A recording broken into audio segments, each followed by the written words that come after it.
साथीहरू बाबु स्कुलबाट आयो होइन पुरै भिडियो त मैले बनाउन सकिनँ के गरेँ भन्ने कुरा अब देखाइदिन्छु म हजुरहरूलाई। अब सामान्यतया डुनर चाउचाउ ल्याएर बच्चाहरूलाई खुवाउनुभन्दा मैले चना क्याप्सिकम सिद्रा अनि फ्राइड राइस गरिदिएँ स्न्याक्समा।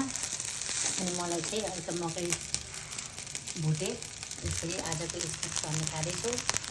अब हजुरहरूले पनि आफ्नो घरमा बच्चाहरूलाई होइन बाहिरी कुरा भन्दा त्यही फ्राइड राइस बनाएर दिन सक्नुहुन्छ है।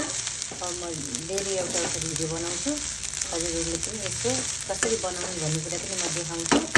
यो चाहिँ डेमो हो होइन, आज त भइहाल्यो। अब भोलिदेखि म कसरी प्रस्तुत गराउनु देखाउँछु, हजुरले पनि यसै गरी बनाएर खुवाउनु होला आफ्नो बच्चाहरूलाई। म चाहिँ अहिले खाँदिनँ राइस, किनभने बिहान पनि राइस अहिले पनि राइस।